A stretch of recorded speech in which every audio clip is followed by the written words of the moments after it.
Well, Anthony, it's the Betfred Boxing Show coming direct from the Matchroom bubble, and this is our favourite part of the hotel. It is the bar. It is, mate. We've spent first time we've been here though. First time we've been here this week. It is, yeah. Yeah. Anyway, a bit of drama late in the day today with Derek Chisora. There's always something, isn't there? But what do you make of that? Is it a stunt in terms of? Better explain it. Obviously, there's a coin cost to decide who walks first tomorrow night. David Hay, on behalf of Derek, lost the toss. Joseph wants to walk second. Derek isn't happy. The last we hear, they're even thinking of packing stuff up. Well, you don't expect it to get too far, do we? Do you know what? I really don't know with Derek because he's a character, and you don't know whether he's going to stick by it or not. So it is, it's not me sort of carrying on the pantomime and all that, but it is a little bit worrying, to be honest. Hopefully things are going to get sorted. I've seen a social media post go out before. I don't know if it was Tony Bellew, but I'm saying I don't know the time. Just say he was in the room with David Hay and Chisora saying, tomorrow. So that was after the weigh-in, but I don't know. We'll see. We will see. Well, we presume it'll be sorted out Hopefully anyway. Hopefully it'll be sorted out because it's really looking forward to it.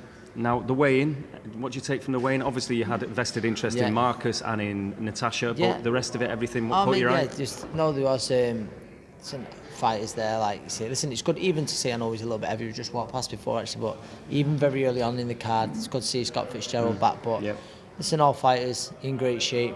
Speaking to Derek yesterday, I thought he was going to come in like a little bit heavier. Parker trimmed down a little bit, hasn't he? It's just every fighter on the card looks in good shape. Yeah, there's plenty of faces still knocking around as well. It is always that you keep pinching yourself, don't you? You see Roy Jones 1 minute, and Buddy McGirt, and then Andy Lee. Real who's who. Yeah. And again, looking at Andy Lee, what do you think he's brought to Joe's kind of team, if you like? I think Andy Lee's got a great boxing brain. I think he's a great pundit. He describes things really well. I remember being lucky enough to work with him once or twice and speaking to him, and he reads a fight so well. And listen, I think you look at someone who's around Emmanuel Stewart for so long, around Adam Booth, to how it's almost impossible not, when you're a smart guy yourself, not for that to rub off on you. So I think he's the boxing like IQ, Joseph Parker, working on making him that bit smarter, especially with someone like Derek. And I think one thing about Andy Lee as well, but he could really whack, lovely boxer in that, but he could really punch. So I'm guessing, I wouldn't be surprised if he's got Joseph boxing a lot smoother on the back foot, but can whack with it as well. Well, that's what I was getting to. I was going to get to that because of the Kronk effect. Yes. Now we saw what happened with Tyson Fury and the Andy Lee and the Sugar Hill kind of team, and finding that right hand and using that right hand as a real weapon. Well, everything he used as a real weapon in that second Wilder fight. Do you expect really Parker to try and meet Derek fire with fire? I mean, Derek's got one way of fighting, hasn't he? Yeah. But I would be surprised if he done it. But I mean, that is sort of the Kronk way. I remember me looking to speak to Sugar Hill, and they was like, "No, we'll always go for the knockout. We'll look to take that centre, drive that right hand down, that back hand down, and that's what we'll look to do." But I'd be shocked if Joseph isn't boxing on the back foot a little bit, being smart, trying to pick off Derek. That seems like the most normal thing to do, or the most sensible thing to do. But who are we to say? Scott from Matchroom, you're right, Scott. Natasha, you've obviously been back after the weigh-in with Natasha and with Marcus. Yeah. They both look really relaxed at the weigh-in. They both look really good and brilliant shape, the pair of them. And I know they've refueled now. So you've done a little bit with them. What are you thinking now? Yeah, they refueled. I think they're going to have a little stretch out soon. Joe's going to take him with Johnny. There's the S&C, to stretch them out a little bit now, the food, and then they'll eat again. Yeah. Listen, they both... I've said it, they're both in fights where they're big underdogs, but they both give themselves the very best chance to do it tomorrow night. I said time again, they're both very live underdogs, and I think you can see that certainly sort of with Tasha, how confident she seems, but listen, it's a great fight, and like I say with Marcus, two lads in him and Eubank Jr. who are both in unbelievable shape. Unbelievable shape. Well, Marcus is phenomenally in shape though, isn't he? He looks ridiculous. He is. He's. I always wind him up and I say some good genetics he's got. His dad's always been in unbelievable shape. But no, listen, he's worked hard for this, and like you say, Eubank Jr. we know he always prepares meticulously, and he looks in fantastic shape himself. So as do Tasha and Katie as well. So both of them look in fantastic shape.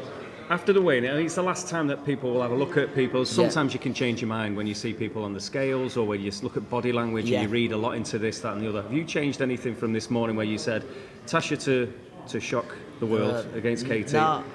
Obviously, again, you fancy Parker, don't you, in the main event? No, I fancy Chisora. Oh, you do fancy Chisora on points. Did you say that this morning? I don't even think I pushed you. You Didn't push, no, you didn't. Oh, right, okay, I got that's my Chisora fault. points, yeah. Chisora points? Chisora points, on I'm that? going. Did you get a few quid on that, Anthony? We'll check that, Betfred's yeah. your place for that, obviously. Yes, and that's where I'll be going. But listen, it's a real pick-em. I'm not saying it with loads of confidence, but my pick is my mate Derek on points. And Marcus? I know it's going to be tough. Yeah, it's going to be so tough. And Marcus, like you say, you'd think he's got to do it, inside the distance, but he has got the power. So, I say it all the time, he's got power at a very good level to put people over. Yeah. And hopefully he can do that tomorrow. It's a bit unfair to push on a prediction on that one anyway, but I get that because he's a massive underdog. But as you say, he's very live, and when you carry the power he does, he is. But listen, he's fighting without that, a world-class fighter in Eubank Junior. And I look forward to it. I certainly think that's going to be fun for as long as it lasts, whatever happens. Yeah. Talking of, I think you said world champions or world title contenders or whatever, we've got a genuine world champion in Bivol who fights Craig Richards, who's supremely confident. And Peter Sims is so confident. I mean, it's great to see that. I love it. I love it. We were talking to him last night and he was they're super confident. And again, sometimes that can be dangerous where, I don't mean on their part, but like when someone's believing in themselves, like feeling that good, they have that mentality of, I can't be beat. So straight away you think, no, he's in for a tough night. Listen, there's no, on paper, he's a huge underdog. Huge underdog. Someone like say Marcus is, do you know what I mean? He's a huge underdog, but he's coming off a great win. Bivol's been inactive. Well, he's been very active outside my room because they've been training him day and night in a sweatsuit, which tells you that the weight hasn't been easy for him. I know it hasn't been for Craig. But listen, again, he's going to need better than he's ever produced before, Craig. But like this way, him, Peter speaking, they're confident they can do that. It's I think that's going to be a good fight. Yeah. And then, as you mentioned, good to see Scott Fitzgerald return as well. And James Tennyson, he always brings fireworks, very, very heavy-handed. And I think he puts in a good shift. Again, Saturday night, wins by knockout. Then it makes the big names in lightweight, they might start taking note of him. I know he's going on the IBO route, but it sort of gets him in the position to hit the world rankings and get hopefully one of those big names. Yeah, Mark Dunlop, his manager, he's a bit nervous because the Mexican lad is in shape and he's coming to fight. From the same camp as Lara, who sprung the upset against Josh Warrington.